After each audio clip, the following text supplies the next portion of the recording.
Bienvenidos. En este video les hablaremos sobre la Revolución Liberal Burguesa en Francia y el Imperio Napoleónico. La Revolución Liberal Burguesa en Francia, o mejor conocida como la Revolución Francesa, fue el cambio político-social que se produjo a finales del siglo XVIII, un periodo violento que tuvo lugar en 1789, en el que se derrotó el antiguo régimen para instaurar uno nuevo en el que la burguesía se convirtió en la fuerza política dominante. En el siglo XVIII, Francia estaba bajo el mando del rey Luis XV, el cual no era muy querido por el pueblo, ya que en su reinado perdió guerras y colonias, por lo que perdió dinero, y sin dinero no había comida para el pueblo, ya que Luis XV sí tenía su comida. Luis XV murió de viruela en 1774, por lo que Luis XVI tomó su lugar en Versalles, comprometiéndose con María Antonieta para unir Francia y Austria, así heredando un pueblo hambriento y cargado de fracasos bélicos. Luis y María Antonieta debían de tener hijos, pero no podían, ya que Luis no podía copular, por lo que llovieron varios comentarios hacia María Antonieta, como: «Es tu culpa, ya que no eres lo suficientemente linda para él».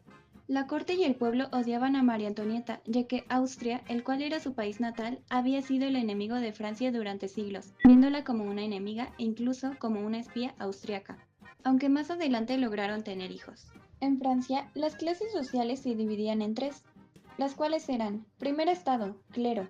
Estaba compuesta por la gente de la iglesia, tenían mucho dinero, al igual que privilegios, como no pagar impuestos, y poseían grandes cantidades de tierras. Además, que ejercían una gran influencia en la vida religiosa, educativa y social del país.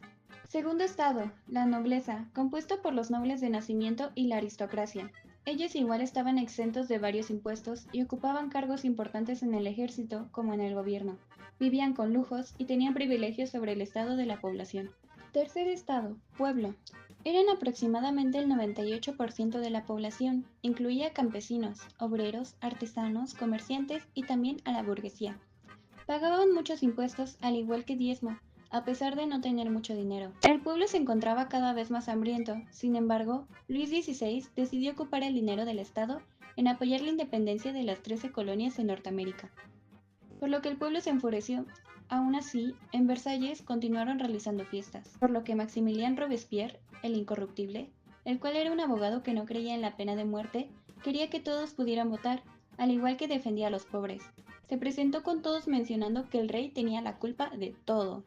Francia quedó en bancarrota, por lo que Luis XVI contrató a Jacques Necker como ministro de Finanzas, llegando a una conclusión en la que todos se deberían de reunir para solucionar la crisis, por lo que el 5 de mayo de 1789 se reunieron en Versalles. Es aquí donde inicia la revolución, para decidir por medio de votos. Cada estado tenía solo un voto, lo que era muy desigual, ya que el tercer estado era la mayoría de la población. Como el primer y segundo estado siempre tenían la mayoría de los votos, hacían que el tercer estado perdiera. Así que el tercer estado optó por cambiarse el nombre a Asamblea Nacional, quienes escribieron una constitución que quisieron mostrar, pero no los dejaron. Por esta razón, se reunieron en una cancha de tenis, donde juraron no separarse hasta haber redactado una nueva constitución para Francia. Esto fue conocido como juramento del juego de pelota. Cuando el rey Luis XVI se enteró, reaccionó con sorpresa y preocupación, aunque al principio no quería aceptar esa rebelión. Al ver que también se unían miembros del clero y la nobleza, terminó cediendo y permitió que la Asamblea Nacional continuara con sus reuniones. Sin embargo, despidió a Jacques Necker, quien era muy querido por el pueblo por proponer reformas justas y apoyar al tercer estado. Esta decisión enfureció a los ciudadanos de París, ya que veían en Necker a un defensor del pueblo. Con la intención de controlar la situación, Luis XVI ordenó movilizar tropas cerca de París y Versalles.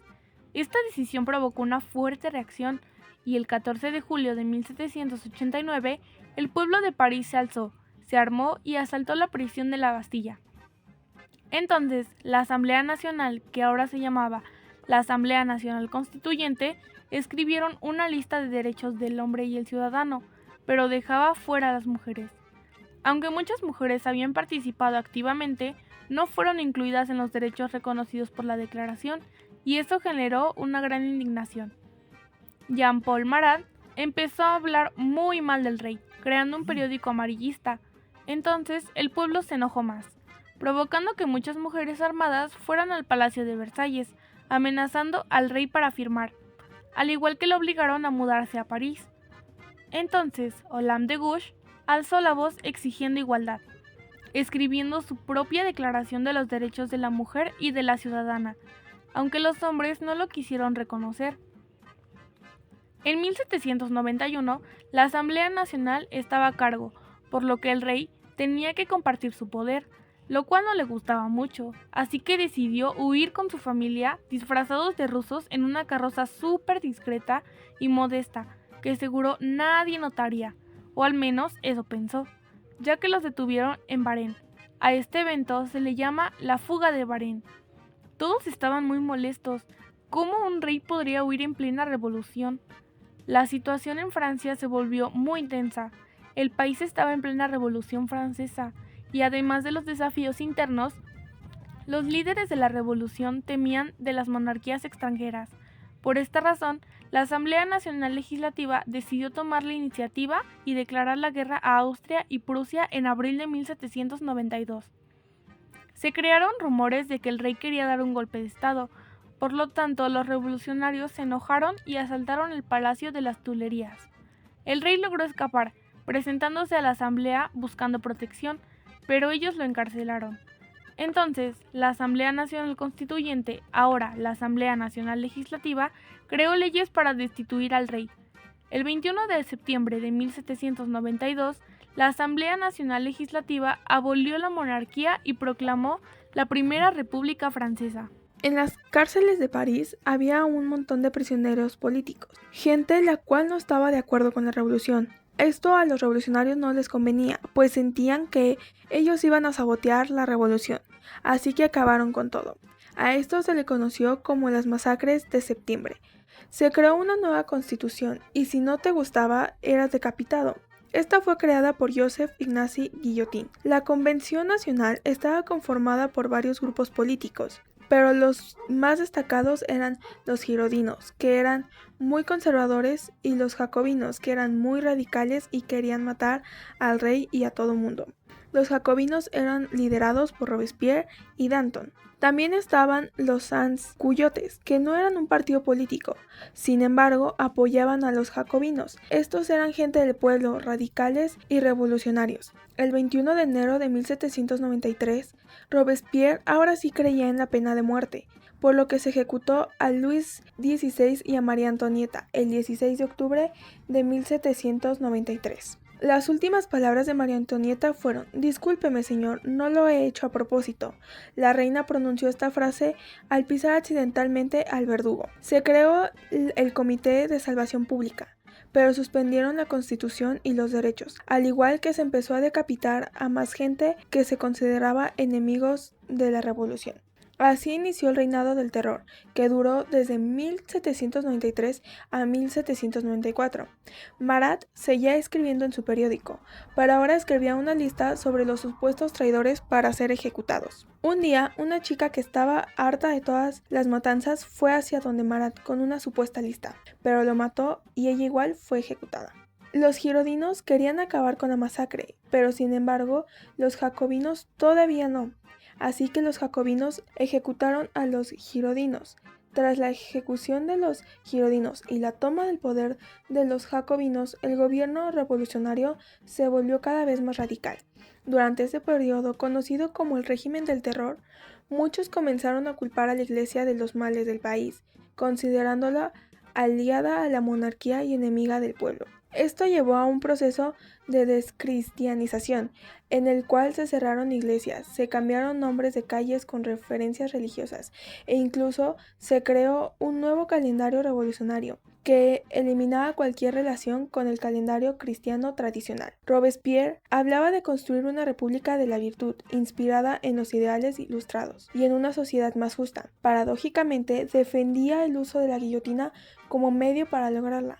La situación se volvió tan extrema que incluso revolucionarios moderados, antiguos aliados y ciudadanos comunes terminaron en la guillotina. Incluso Danton habló con él, pero también terminó siendo ejecutado. A este periodo se le llamó como el Gran Terror. Finalmente, Robespierre perdió el apoyo del pueblo y de sus compañeros, quienes comenzaron a verlo como una amenaza. Fue arrestado y ejecutado en 1794, víctima del mismo sistema de terror que él había impulsado. Ahora el poder lo tenía el Directorio, al cual no les iba muy bien. Durante todo este tiempo, Napoleón Bonaparte había estado ganando batallas para Francia y se convirtió en el general. Comenzó a hacer acuerdos sin permiso del Directorio, lo cual a ellos no les gustó, pero como era bueno para Francia, no hacía nada. Napoleón siguió tratando de poner orden, mientras el Directorio perdía popularidad y era cada vez más corrupto, por lo que Napoleón decidió dar un golpe de estado el 9 de noviembre de 1799, convirtiéndose cónsul de Francia, así acabando oficialmente la Revolución Francesa, pero dando inicio al Imperio Napoleónico. Con Napoleón en el poder, comenzó el Imperio Napoleónico, una nueva etapa en la historia de Francia y de Europa. En el año 1804 se coronó a sí mismo como emperador de los franceses, en una ceremonia simbólica donde dejó claro que su poder no venía de la Iglesia ni de ninguna institución anterior, sino de su propia autoridad. Durante su gobierno, Napoleón llevó a cabo una serie de reformas profundas, reorganizó el sistema legal con el Código Napoleónico, que desarrolló principios como la igualdad ante la ley y la libertad religiosa, modernizó la administración pública, fortaleció la educación y estabilizó la economía francesa. Pero su ambición no se limitó a Francia. Napoleón soñaba con extender su influencia por toda Europa, lo que dio inicio a las llamadas Guerras Napoleónicas, entre 1803 y 1815. Una serie de enfrentamientos militares contra distintas coaliciones de países europeos como Gran Bretaña, Austria, Rusia y Prusia.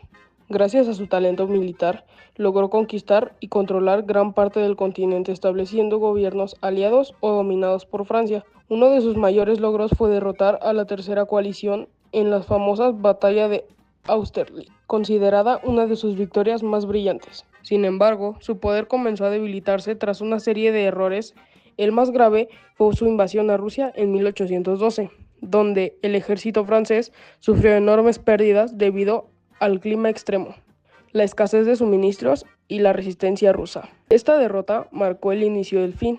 Poco a poco sus enemigos se organizaron y en 1814 Napoleón fue obligado a abdicar.